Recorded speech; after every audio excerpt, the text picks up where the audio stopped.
In this lesson, we're going to take a look at how the War of Independence was fought in the southern colonies as well as the Western Territory, which actually wasn't made up of states at all during this time. To begin with, we'll take a look at those southern colonies. You have to understand that early on in the war, British generals like General Clinton had captured important cities like Charleston, South Carolina. Later on, General Cornwallis was put in charge. He was able to quickly clean up the Carolinas and was hoping to move to Virginia eventually. And as a right-hand man, he himself had a famous dragoon colonel, a man by the name of Colonel Tarleton, who is rather infamous in history. In fact, he was the villain in the movie The Patriot. That's what that character was based upon. But Tarleton was infamous because when troops surrendered to him, he typically ordered them to be executed on the spot. So he was a man who gave no mercy, he gave no quarter. Later on, he would be one of the great villains who would oppose William Wilberforce in getting rid of slavery. But even so, men like Tarleton and Cornwallis were stoppable. It was possible. One of the problems, though, for the Americans was their commander in the South.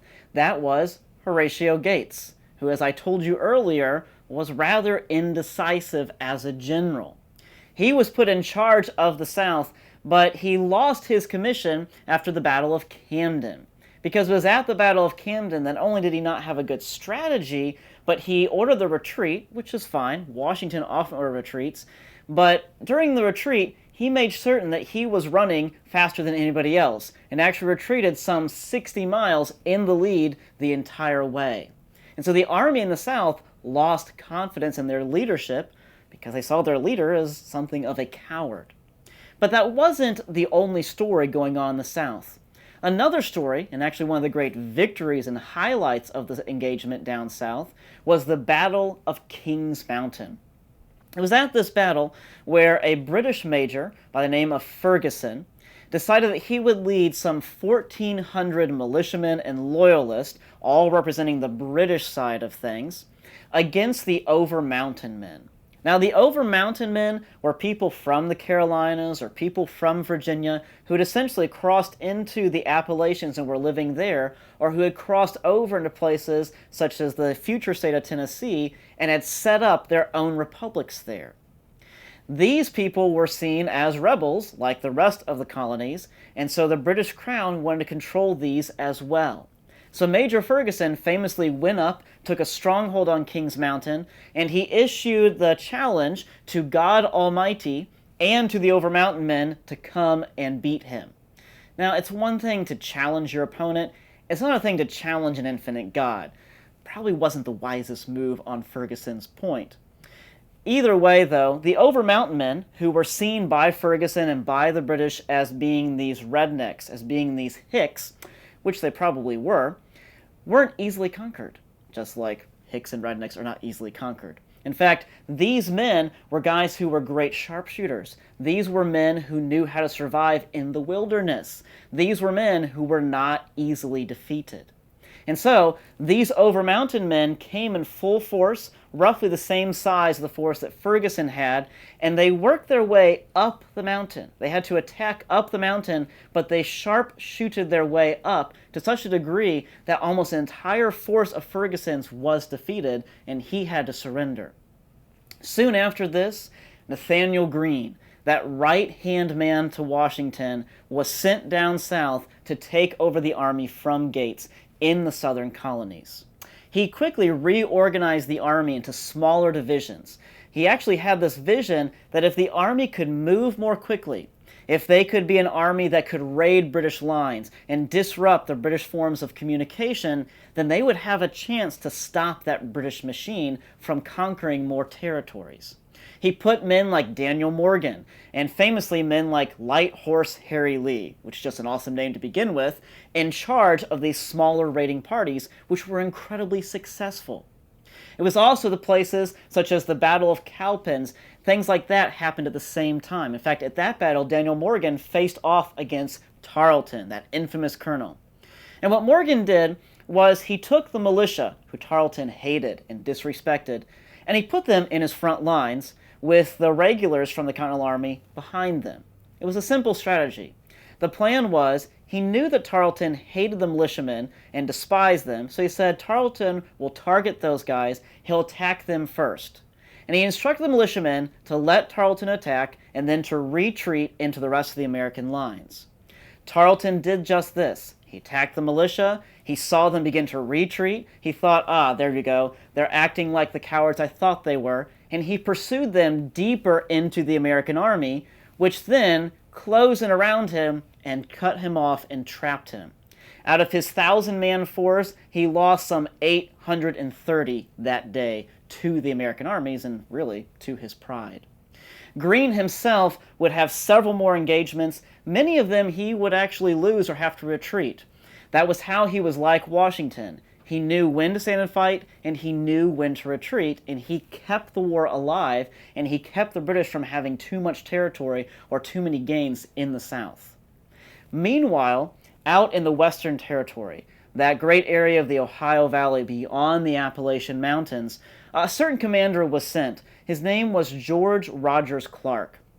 And Clark, who came from Virginia, was directly sent by Patrick Henry to try and conquer the West for the American colonies, specifically for Virginia.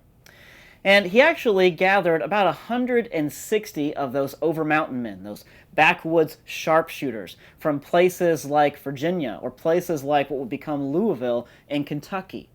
And with that small group of men, he approached the British outpost of Kaskaskia, which is in modern-day Illinois. And there at Kaskaskia, he found the British engaging in a great dancing ball one night inside the fortress. And he saw that the sentinels really weren't paying attention to who was around them because they didn't think anybody was in that area of the country at all. And so his men surrounded the fortress, and then famously Clark went into the dancing hall, and he just leaned against a post, the story goes, until the British noticed him. When they noticed him and suddenly kind of dropped their jaws and began to draw their weapons, he told them, "No need, you've already been conquered." And indeed they had. He then rounded them up as prisoners and had successfully taken over their fortress in Kaskaskia. But that's not the end of this tale. You see, the British had 500 men up in Detroit, which they then sent down by river to Vincennes, which is in Indiana. And the idea was, the following spring, once the icy waters that kind of separated Kaskaskia from Vincennes had completely gone away, that they would march overland and they would defeat the much smaller force of the Americans. Clark knew that this had happened, and he knew that if he stayed in Kaskaskia, this larger force of the British would actually defeat him. And so Clark decided to do what his enemy was unwilling to do. He decided to march through the icy waters, which were often waist deep, or quite even possibly chest deep, in order to attack at Vincennes. His men did this in the dead of winter. In fact, what's interesting about this is that Clark is said to have been cheerful during the encounter. He was a man who could find contentment in any kind of situation. As a result, when he and his men arrived at Vincennes, and I suppose had a little bit of time to dry out, they found that the British were completely unready for an attack. The British didn't think that anybody would cross through icy water to attack in the middle of winter. And so he took them by surprise, and his sharpshooters, those backwoodsmen that nobody respected, were able to shoot the British gunmen through the small loopholes on their fortress so effectively that the British surrendered rather than any more of them fall to such deadly rifle fire. As a result, this won the West. It won that entire great section that we now call the Midwest for places like Virginia and the entire American cause. Now, the end of our story for this lesson is how the war actually came to an end in terms of the fighting.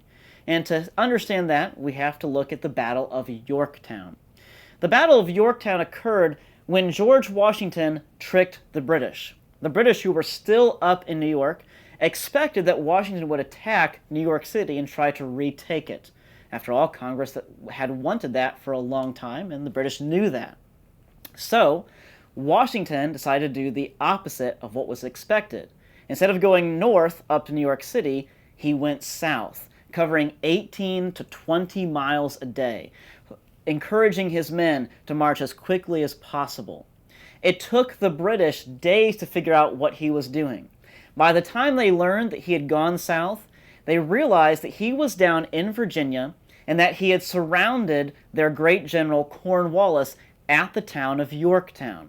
Not only that, but the French had completely blockaded the entrance by sea into Yorktown so that British reinforcements could not get in that way. The battle ensued with the French fleet, the French army, and the American army all pressing in on the British at Yorktown. Eventually, Alexander Hamilton, as well as the other French and American soldiers, were sent in to take the last redoubts, which are essentially these earthen square fortresses. Hamilton thought he was going to die in the attack and actually wrote letters to all of his loved ones, expecting that to be his last word. But he survived, thankfully, because he became a great statesman for the young United States. And on October 19th of 1781, General Cornwallis sent an aide to surrender. He was too chicken to surrender himself, and so the aide tried to surrender Cornwallis' sword to Washington, who refused it because it wasn't Cornwallis himself surrendering. Cornwallis would essentially go back to Europe in shame. And the peace treaty would be signed some 2 years later, but Yorktown really signaled the end of the war as far as the Americans knew it. It had secured their peace, and most importantly, it had secured independence, which was the original vision in 1776.